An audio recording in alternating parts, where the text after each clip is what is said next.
What's going on, family? Quick video while I'm on the while I'm driving, doing DoorDash. Um, I've been like deep in LA and in the world, and kind of seeing how money works and flows and different systems. I just want to say that like money is the root of many evils, and just because somebody has money and somebody has maybe excess of money does not mean that they're a good person. Does not mean that they acquired it the right way. You know what I mean? And I'm not trying to talk down on certain ways people get money, but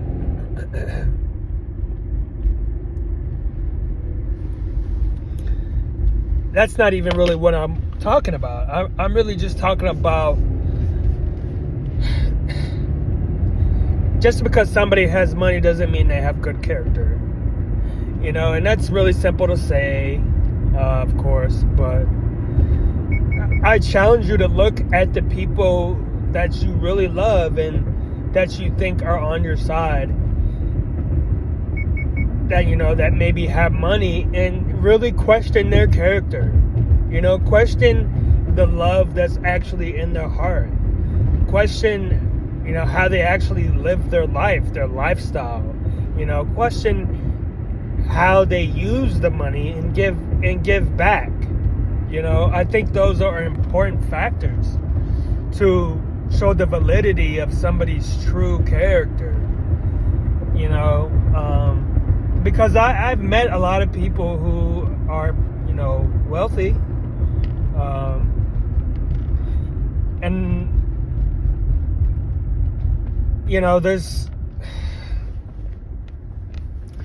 there's an element of two-face to a lot of them,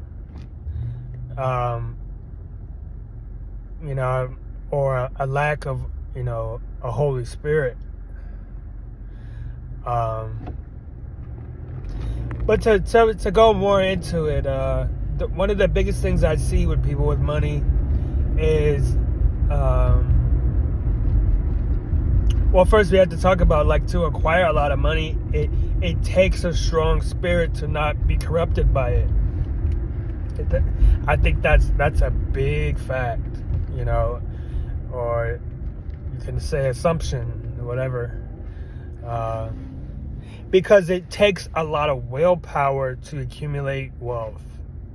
It takes a lot of mind strength, and there's certain pitfalls in the world that set you up to get money, but will covertly take your soul, dampen your spirit, and we see that when you work too many hours and you get extremely tired, and then you're in this darkness, you're in this pit, and even your mind will fall into a pit if you don't rest or eat right, have the right electrolytes, work out. Like, getting a lot of money, being in a lane where money is flowing, it's a full-time job lifestyle, you know what I mean? Like, being an NFL athlete,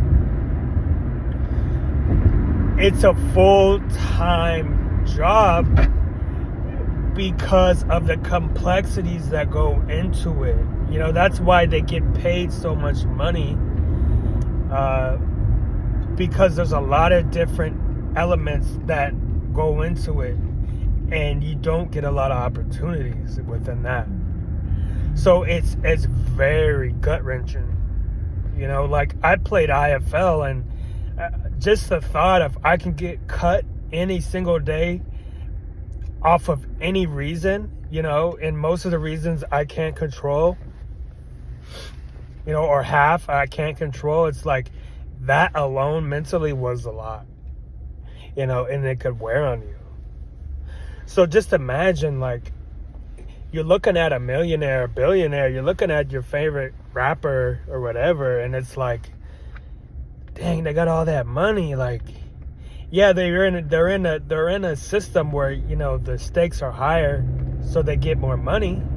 at one single event, but it's like more money, more problems. And that's real, you know?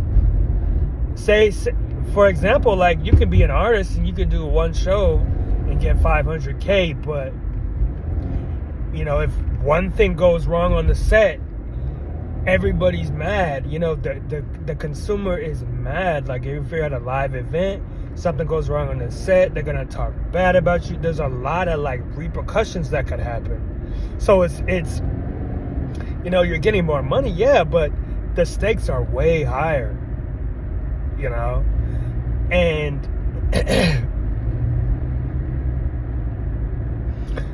I think it's something to say that, you know, pressure builds diamonds, but not everybody's a diamond. And if, you know, from my perspective of a diamond is going through the fire and not becoming corrupt, you know, and keeping the pureness of heart, you know, and that's hard, man. It's hard. It's really hard. And even I've been subject to like, I want things to be perfect for my dream, you know, that maybe all explode if somebody is not, you know, up to par, or, you know what I mean? It's just, there's a lot of stuff that goes into it mentally, physically, emotionally. And I just challenge you to really look at somebody who's making a lot of money and look at their rap sheet, you know, look at what they do away from the craft or away from the job. You know, because I and what I'm really getting at is like,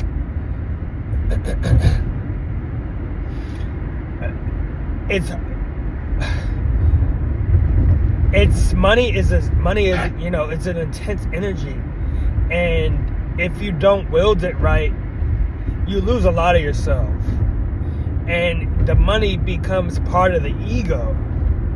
And I challenge to look at the person with a lot of money in a money lane, to look at their ego, you know, look at their attachment to the money. And that's probably what I think the most dangerous part about the energy of money is, that it somehow gets wrapped in the ego, you know, because now if you have money, you can buy stuff, you can go places, and which are not real, you know, if you really think about it. Like, if we're thinking about stuff that we can take over when we die, I don't think a trip is one of those. But I do think a good spirit, you know, leaving with a good spirit will do wonders, you know, whatever your, you know, belief is after death, you know. We want to say if heaven and hell is real or fake, but I think we all have a consensus that we don't want to. No, I won't even say that, because people have different beliefs on the end times. But while we're here, why not challenge, you know, your idol or so-called people we look up to, you know? And I want to say all that to say, like, money is such an intense energy that it's easy to manipulate with it. You know, it's easy to look up to somebody who has all the money and can do everything, and then overlook certain things that they do because of the money. Like, we know that's a trend. And if you're okay with somebody being an a-hole with a lot of money, like, that's cool too. It's like whatever you want. You know, it's yours. It's, you have to attain for yourself. You're gonna have to walk to the altar, and God's gonna read your list. Your Christmas list. He's gonna read the naughty or nice list. You know, that's a real thing. Everybody's gonna have to attain for how they acted here on earth, or in this reality when they die. And you can say whatever you want. There's good and bad energy. You know, there's a darkness and there's a light. Like, you could try to act like you're, you know, religious or not, but I think we can see there's good and bad, and there's a polarity at that. So I want to talk about manipulation in the form of, you know, the energy of money, because I have met a lot of people with money who manipulate. You know, and unfortunately, you know, I've been in a web of money manipulation, and we know it's there, and we know that, you know, everybody wants a high value man because, or how the topic of high value is wrapped around money. You know, and that's something that everybody wants to be. Not everybody, but a lot of people want money for power. So yeah, let me see if I can break this down, you know, how a little bit more. So if money is the root of many evils, and Satan is the father of lies, imagine how intertwined those two could get. Imagine how easy it is to become corrupt if those two things work, you know, and, you know, work together, you know, and work in conjunction. And we know they do. Like, we love rappers, and, you know, we love entertainment, but how many entertainers do we know and sports players that get caught in scandals? It's because the energy of money is so intense. It's so intense that it blocks out a lot of stuff. It's like a spirit blocker if you don't manage it right. But I just want to say, like, manipulation is real. Like, people will use money to manipulate.